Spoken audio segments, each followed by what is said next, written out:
Assalamualaikum warahmatullahi wabarakatuh. Perkenalkan, nama saya Nurul Hikmah, semester 7, konsentrasi Akidah Arab, jurusan Tarbiyah PAI, Institut Agama Islam Darussalam Martapura.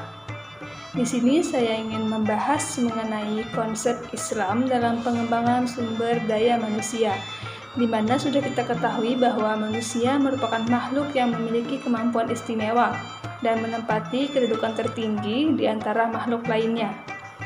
Manusia diciptakan oleh Allah Subhanahu wa Ta'ala sebagai penerima dan pelaksana ajaran sehingga ia ditempatkan pada kedudukan yang mulia. Dalam Islam, pengelolaan sumber daya manusia mengacu pada apa yang dicontohkan oleh Nabi besar Muhammad SAW, didasarkan pada konsep Islam mengenai manusia itu sendiri. Konsep pertama, manusia diciptakan untuk beribadah kepada Tuhan. Oleh karena itu, segala kegiatan manusia harus merupakan bentuk ibadah. Konsep kedua, manusia adalah khalifatullah fil ardi. Dalam ayat-ayat Al-Quran, terdapat sejumlah pernyataan yang mendudukkan manusia sebagai makhluk pilihan, berkualitas tinggi, kreatif, dan produktif dengan sederet istilah yang dipasang. Yang pertama, manusia sebagai khalifah di bumi. Yang kedua, manusia sebagai makhluk yang diunggulkan. Yang ketiga, manusia sebagai pewaris kekayaan bumi. Yang keempat, manusia sebagai penakluk sumber daya alam. Yang kelima, manusia sebagai pengemban amanah. Sumber daya manusia yang mempunyai dan memegang nilai-nilai agama akan lebih tangguh secara rohaniah.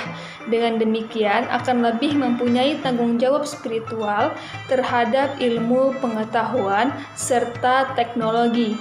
Sumber daya manusia yang tidak disertai dengan kesetiaan kepada nilai-nilai keagamaan hanya akan membawa manusia itu ke arah pengejaran kenikmatan duniawi atau hedonisme belaka.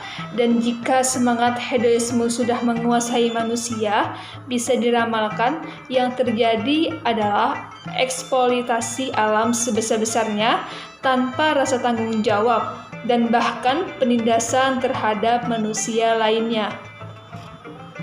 Menurut Islam, pengembangan sumber daya manusia adalah yang dimaksud untuk membina secara pribadi dan kelompok, sehingga mampu untuk menjalankan fungsinya sebagai hamba Allah dan khalifahnya untuk membangun dan memakmurkan dunia sesuai dengan konsep yang ditetapkan oleh Allah Subhanahu wa Ta'ala.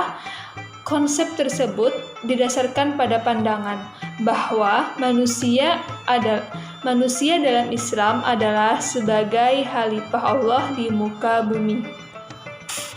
Beberapa aspek dimensi harus diperhatikan dalam pengembangan sumber daya manusia, antara lain yaitu aspek kognitif atau ilmu pengetahuan, aspek afektif atau sikap, dan aspek psikomotorik atau keterampilan. Ini sangat berpengaruh terhadap proses terbentuknya kepribadian seseorang. Oleh karenanya, perlu adanya keseimbangan antara ranah tersebut yang dilandasi nilai-nilai ajaran agama Islam.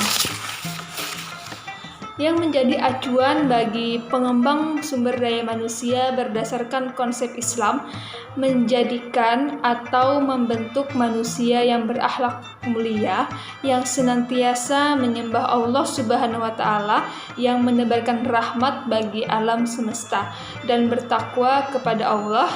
Inilah arah tujuan pengembangan sumber daya manusia menurut konsep Islam. Ya, mungkin itu dulu sedikit penjelasan mengenai konsep Islam dalam pengembangan sumber daya manusia. Saya Nur Hikmah, minta ampun dan maaf apabila ada kesalahan dalam berkata. Akhirul kalam wal afu minkum wallahul muwaffiq ila aqwamit thoriq. Assalamualaikum warahmatullahi wabarakatuh.